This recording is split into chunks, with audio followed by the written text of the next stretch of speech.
Olá pessoal, bem-vindos ao nosso encontro de hoje. Para a nossa aula, nós vamos estudar alguns termos da oração. Estamos estudando análise sintática aqui nas nossas aulas e hoje nós vamos falar sobre os adjuntos adverbiais, a voz passiva e o agente da passiva. Termos muito interessantes e você não pode se confundir quando for usá-los. Vamos partir para o nosso encontro de hoje. Pega aí o seu material, vamos estudar juntos. E não se esqueça, inscreva-se aqui no canal conosco para você participar. Aí você pode deixar o seu comentário, dar o like para nós no vídeo, que eu vou te agradecer muito, não é? E não se esqueça de ativar o sininho para você receber as notificações quando nós vamos lançando as nossas aulas para você ficar sabendo. Tudo bem? Vamos começar o nosso estudo? E agora vamos olhar comigo na tela para você fazer aquela revisão, porque estas aulas já estão todas gravadas aqui no canal, basta você acessar e buscá-las, a aula teórica. E aqui é uma prática, porque é o seguinte, nós vamos resolver as questões, e resolver questões também é aprender. O que eu gostaria que você fizesse?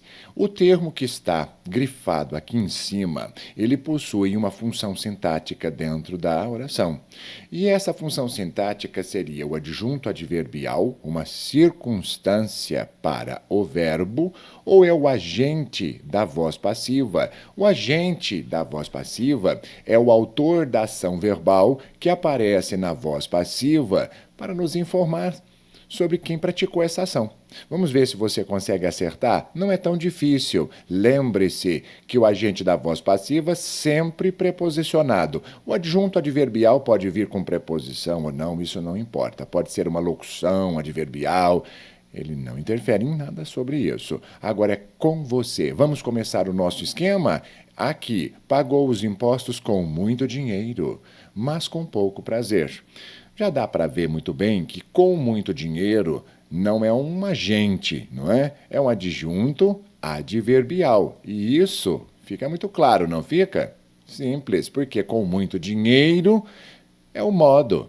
É o modo como ele pagou, com muito dinheiro. Tudo bem? Você acertou? Bom, vamos mais um outro modelinho. Agora aqui, nas democracias, o governo é eleito pelo povo.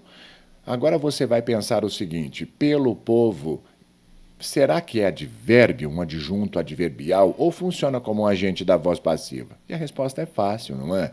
É o agente, porque o povo é o autor da ação de eleger alguém. Não é? Por isso é que nós dizemos que agente da voz passiva e adjunto adverbial são termos associados ao verbo. E aqui, este termo pelo povo está associado ao verbo eleito. A explicação na tela para você. O povo é o autor da ação verbal, a voz é passiva, analítica. Alguns comentários para você fazer suas anotações aí no seu caderno. E agora, hein? As ruas do centro foram totalmente invadidas pelas águas. Pelas águas seria adjunto adverbial ou agente da voz passiva. Fácil também. Seria quem? O agente da voz passiva. Por quê? Porque o termo as águas é o autor da ação verbal e a voz aqui novamente é a voz passiva analítica, que possui aquela estrutura foram invadidas, que seria o verbo de ligação, e invadidas, participe passado. É a voz passiva analítica, ok? Mais um pouco de treino para você. Agora veja na tela comigo como funciona aqui, hein? Será que você vai acertar? O transporte foi feito pela rodovia Castelo Branco. Será que agora é adjunto adverbial ou é agente da voz passiva? Pense um pouco e me dê uma resposta. A resposta é simples, não se confunda, é um adjunto adverbial. Tudo bem, a voz é passiva, só que a rodovia Castelo Branco é o local onde será feito o transporte. A rodovia não é autora, não é? No caso aqui, de nenhuma ação. É isso que você precisa perceber. Não é porque está na voz passiva que você já vai jogando ali, é agente da voz passiva. Não é assim que nós analisamos as funções sintáticas dos termos. É muito importante sabermos funções sintáticas justamente por esse motivo, para termos o entendimento, a compreensão correta daquilo que nós estamos fazendo. Tudo bem? Você acertou? Já deixou o like para mim no vídeo? Muito obrigado por você ter feito isso. Agora vamos continuar comigo. Eu vou te passar um outro modelo de texto aqui de Machado de Assis para você prestar um pouquinho de atenção e acompanhar aqui na tela.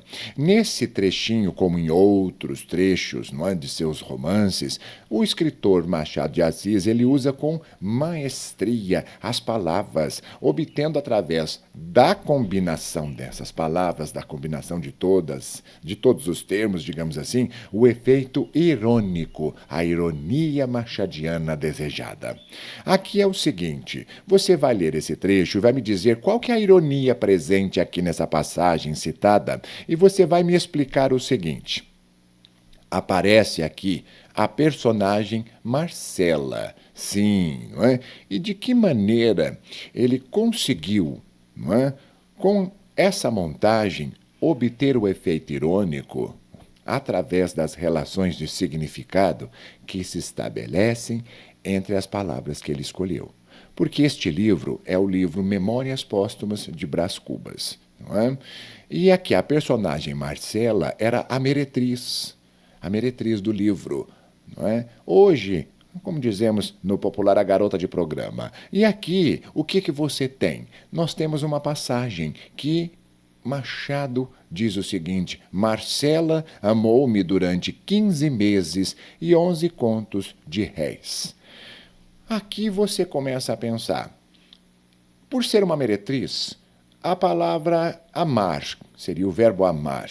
Já começamos a pensar, uma garota de programa, realmente ela não ama, não é? Ela trabalha, não é, usando o seu corpo para deixar com que, não, o seu companheiro obtenha prazeres. Aqui o verbo amar é um verbo muito bonito, é um verbo bem aprofundado no sentido de sentimentalismo. E o Machado já começa, né? Que a Marcela amou-me. O me seria o Cubas, o personagem masculino aqui. Agora, o que eu quero te dizer é o seguinte: você concorda com essa afirmação que está na tela aqui? Que a ironia presente na passagem de Machado de Assis consiste na vinculação entre o amor de Marcela e os interesses materiais. O que você acha disso? Isso está perfeitamente correto. Mesmo se você ainda não leu este romance, dá para perceber aqui, porque o que você falou? Que ela amou. Tudo bem, ele usa o verbo, tá, ok. Só que você coloca o tempo e o valor. Dá para perceber que ele quis dizer isso. Enquanto havia dinheiro, né, o caso amoroso rendeu, não é? Agora, outra questão que nós precisamos também te passar. Leia comigo na tela e me diga se isso está correto, errado, de acordo com a sua proposta aqui, de acordo com o seu pensamento. Vamos lá.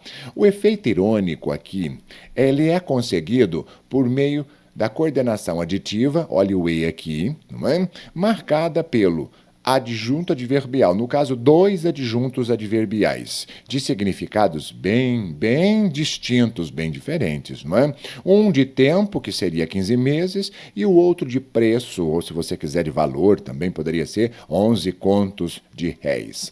E o que aconteceu? Subordinando o amor de Marcela à duração de certo tempo e de certa quantia de dinheiro, e o narrador ironiza o caráter interesseiro desse amor.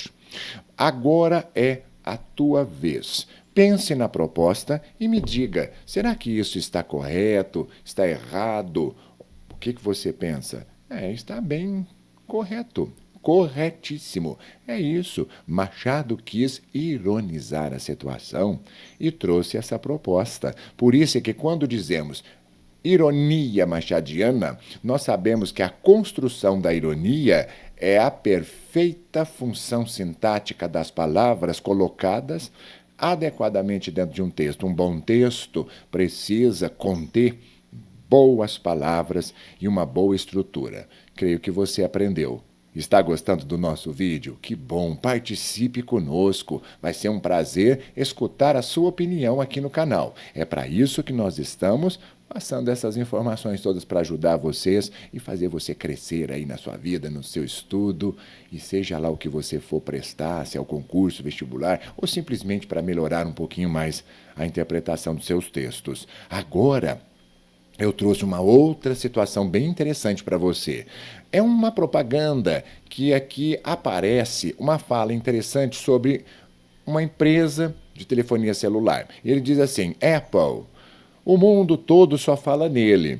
Seria o iPhone, não é? Agora preste atenção no que você vai ter que fazer para mim. Eu gostaria que você analisasse se está certo ou errado essas propostas que eu estou colocando para você. Vamos comigo? O efeito de sentido, isso é muito importante entendermos como funciona para você aprender a analisar as orações. Por exemplo, o número 1. Esse efeito de sentido decorre basicamente de uma ambiguidade produzida pelo pronome ele, que se encontra aqui no nele, e que pode ter dois referentes no enunciado. O que você pensa? O pronome ele, não é o nele. Pense certinho para não responder erradamente. O ele é que gera essa ambiguidade no enunciado. Certo ou errado, pessoal? E a resposta é errada, ok? O ele é o telefone em si. Agora, não é o nele. O problema é que nós temos que falar, não é, bem distintamente para você não se confundir. Porque o nele, sim. Agora, o ele, não. Ok? Aprendeu? Acertou. E agora, você tem que prestar atenção, não é? Porque, na sequência, você já viu que o pronome não gera. O que você vai falar para mim agora? Esse efeito de sentido, ele é produzido basicamente pela possibilidade de você interpretar o nele, agora é o nele mesmo, como um termo associado tanto a um nome ou a um verbo. Bom, se você olhar comigo aqui, você está falando fala. Fala é verbo, fala nele. Será que dá para você aceitar essa informação? Está ligada a nome? Se fosse nome, aqui não seria verbo, não é, pessoal? Então a resposta está errada. O pronome está ligado ao verbo somente. Nós temos que tomar cuidado quando lemos essas orações para não cometermos esses equívocos. Tudo bem? Vamos mais um pouquinho. Outra questão ainda a respeito desse tipo aqui. Vamos pensar no mesmo slogan. Agora, uma terceira opção. O efeito de sentido desse slogan, ele decorre basicamente da possibilidade de interpretar o adjunto adverbial nele como indicador de um instrumento por meio do qual todo mundo fala, ou você pode pensar o seguinte, é um assunto dessa fala. Fala nele, fala sobre ele e fala nele usando o próprio aparelho em si. Você acha que isso está correto? Ou você acha que isso está errado? Isso está? Isso mesmo, correto. A propaganda queria dizer isso, que o nele falar sobre o telefone e, obviamente, consumir o telefone para falar nele, no próprio telefone, que seria o local onde você fala. Muito bom. A inteligência do slogan, não é? Apple nunca deixou de ser bom, não é? E nunca vai deixar. Tudo bem? Você acertou? Agora um pouquinho mais. Vamos juntos? Se você já está comigo aqui até agora, já deve ter deixado o seu like para mim e o seu comentário, ok? E não se esqueça, compartilhe também o nosso vídeo para outras pessoas, para os seus colegas, para as pessoas que também estudam um pouco de português, aprender um pouquinho, não é? E aqui mais um pouquinho, um exercício. Vamos falar o seguinte, apareceu em uma revista Época, já bem faz algum tempo, não é? A seguinte frase: por erro ou má fé, prefeitos que deixaram contas em desordem podem até acabar na cadeia. Ok, quando nós lemos isso descompromissadamente, por ser uma revista, você está ali sem aquele compromisso de uma análise, mas é muito importante pensarmos que podemos confundir os nossos leitores. Por quê? A posição em que se encontra o trecho por erro ou má fé, que está aqui, cria uma ambiguidade no texto. Isso é uma afirmativa. Certo ou errado? Você está falando para mim que está correto. Isso mesmo. Você complicou um pouquinho a situação aqui. Você não tinha percebido isso? Se você percebeu, agora é a hora de você começar a pensar comigo as opções que eu vou trazendo para você e acompanhe na tela. A expressão por erro ou por má fé, que é um adjunto adverbial de causa. Pela posição em que se encontra aí, não é? Ela pode estar associada tanto ao verbo deixaram, veja que interessante, como que é a análise sintática, ou também podem, não é? Até acabar, quer dizer, podem até acabar ou no verbo deixar, causando assim a ambiguidade no texto. Você concordaria com isso? Porque você fala por erro ou má fé, deixaram. Ou por erro ou má fé, podem até acabar na cadeia. Porque você colocou o adjunto adverbial antecipadamente e não deixou claro aqui, não é? Para o autor saber, será que isso está certo? Você concorda com isso ou dá para entender perfeitamente bem? Vamos pensar? Isso aí, está correto. Está correto, não é? Por quê? É a associação que nós fazemos do adjunto adverbial aos verbos que você apresentou. Agora vamos pensar numa outra posição aqui, da colocação desse adjunto adverbial. Uma possível, porque poderia haver outra, não é? Aqui uma reescrita. Vamos pensar, será que isso está correto? Melhoraria a nossa interpretação? Por prefeitos que por erro ou má fé. Agora você intercala o adjunto adverbial e marca por vírgulas, isso está correto, a marcação, não é? E aqui continua, deixaram contas em desordem, pode até acabar na cadeia. Quer dizer, prefeitos que, por erro ou má fé, aí você aproxima do verbo, deixaram as contas, não é? Quer dizer, por erro ou má fé eles deixaram. Seria uma opção. Será que você vai aceitar isso? Ou nós estamos tentando te enganar e você vai falar, olha, está errado, não é assim que corrige. E a resposta vai ser? Pode ser. Pode ser, sim, senhor. Pode ser a correção disso daqui. É uma maneira de você corrigir. Você também poderia colocar o por erro ou má fé depois do deixaram aqui, ó. Também poderia, após o verbo, não é? Mas podemos colocar aqui também antecipadamente. Tudo bem? E vamos para a nossa última parte da aula de hoje. Veja comigo aqui na tela uma última proposta, bem fácil, bem simples.